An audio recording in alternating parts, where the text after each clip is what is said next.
Greetings everyone! Welcome to my review of Part 3 of Sonic Universe's Shattered Arc. Time for a quick recap of the previous issue. After tricking Knuckles into giving him the Master Emerald shards, Walter Naga sealed himself off so he can begin the tedious reconstruction process. Knuckles would need help breaking the crystal barrier. The good news? Help does arrive in the form of Amy Rose and 2/3 of Team Dark. The bad news? 1/3 of Team Dark is now under Walter's control. We begin with Crystal Omega attacking everyone. During the attack, Knuckles gets Amy up to speed on his situation. They also need to take care of Crystal Omega because he's the only one that can break through the crystal barrier. And what a time for a call to come in on Amy's Miles Electric. Shadow's powers are doing squad, and he gets knocked around. Knuckles and Rouge cover Amy while she takes the call. A combo of Fist and Feet also does diddly squat. If you recall my Sonic 285 review, Sally made a call to Amy telling her that they're moving up their world restoration plans. Now we're seeing it from Amy's side. After ending transmission, Amy has Shadow do a spin dash so she can whack him straight into Omega, briefly distracting the robot. Amy informs Knuckles and Rouge on the Freedom Fighter situation, and they have to hurry things up. Meanwhile, Walter's still struggling to reform the Master Emerald, and he will not accept defeat again. And we see a few of his defeats, including Eggman and Snively sending him into the Special Zone, being defeated by Sonic and Tails, and being defeated by, presumably Tails, based on this panel of him carrying an unconscious Wendy away.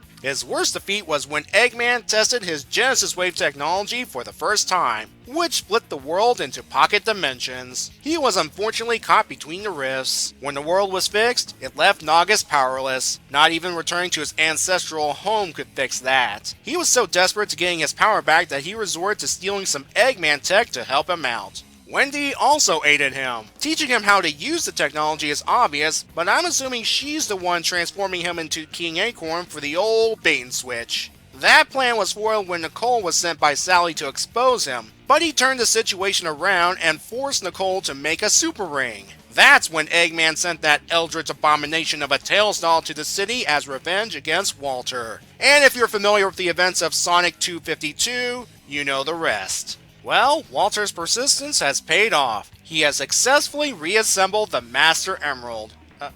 Even Knuckles felt it and is ready to give up. Amy, however, is not ready to give up on this. She did promise to help Knuckles save Angel Island, and that's what she'll do. Yet another reason why Comic Amy is much better than Game Amy. There's still the Crystal Omega problem. Shadow thinks the crystals are redirecting energy into Omega, and him going all out would risk a cave-in. During a struggle, Knuckles notices that they have made a crack in the armor. Focusing on that spot should get them to break through, so they go for it, everyone hitting that spot as hard as possible. It works, and Omega is free and ready to blast Walter into bits. They blast through the barrier just in time to see Walter get a bit of Master Emerald juice. They rush him, but it's too late. Walter encases all of them in crystal.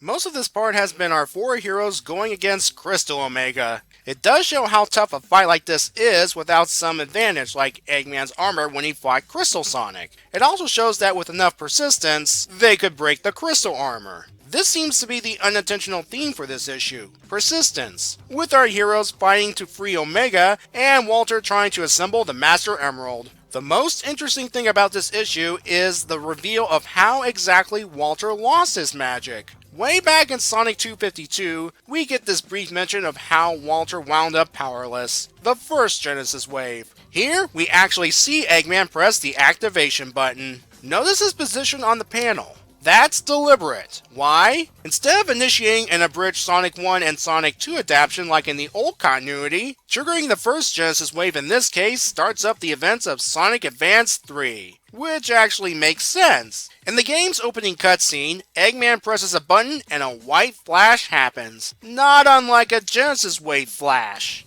The plot of that game had Eggman splitting the world apart, and Sonic and friends have to stop him. If I were to guess, more than likely some tweaks were made for the comic verse. Instead of splitting the planet physically like what's happening now, these pocket dimensions were made, and Walter just happened to be at the wrong place at the wrong time. We're definitely seeing gaps being filled and answers coming out, such as how Walter got the Eggman tech and take over Castle Acorn. Plus, we get to see this lovely thing again. Unless otherwise stated, the events that happened around this time period include Advance 3, more than likely Sonic Colors, and then Sonic Generations. And thanks to Worlds Unite, Eggman escapes the White Void thanks to Dr. Wily, setting up Worlds Collide. It's amazing that in these few pages, we could deduce a possible history. It's also amazing that Walter actually assembled the Master Emerald.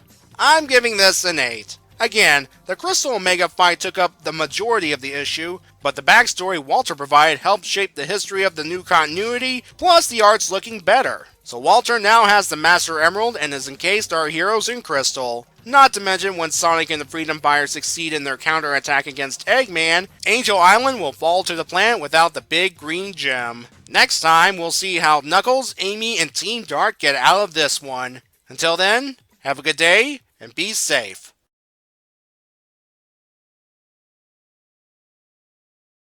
Don't laugh too hard, Eggman. You suffered plenty of humiliation at the hands of a speedy blue hedgehog.